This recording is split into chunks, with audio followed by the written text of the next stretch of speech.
I've set myself the challenge this year to watch every single episode of Doctor Who ever, from William Hartnell all the way through to Ncuti Gatwa, and do it all in 1 year.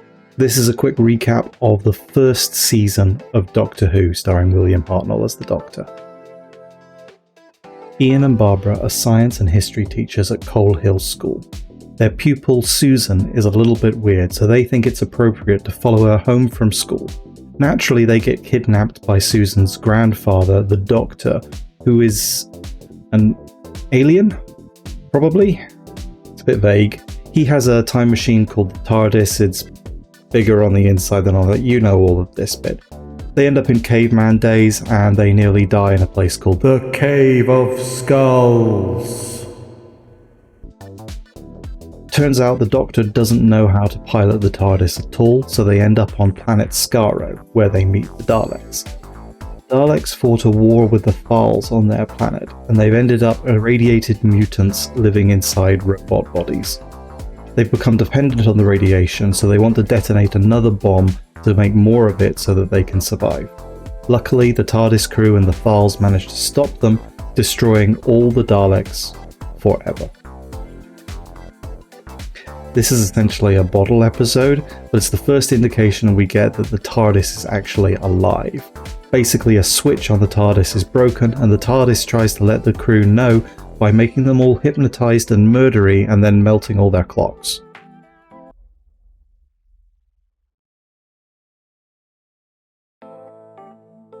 This episode is actually completely lost from the BBC archives, so the only way you can watch it is by listening to an audio recording while looking at telesnaps that were taken during production. Basically, the crew are kidnapped by Marco Polo, who wants to give the TARDIS, a flying carriage, to Kubla Khan in exchange for being able to go back to Venice.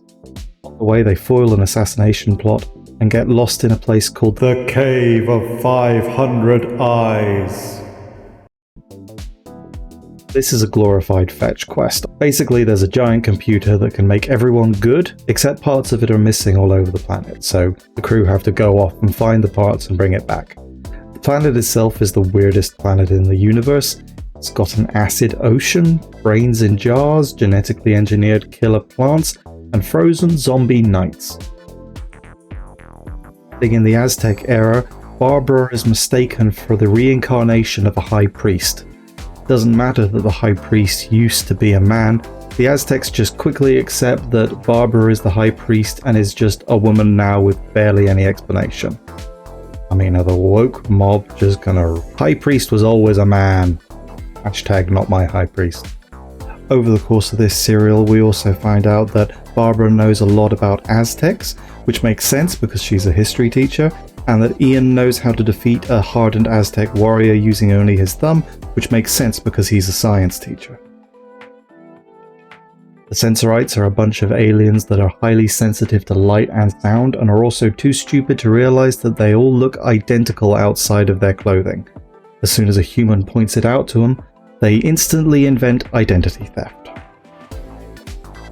The Reign of Terror sees the crew getting captured in revolutionary France. They get to try and avoid being guillotined, and the Doctor gets to wear a really nice hat.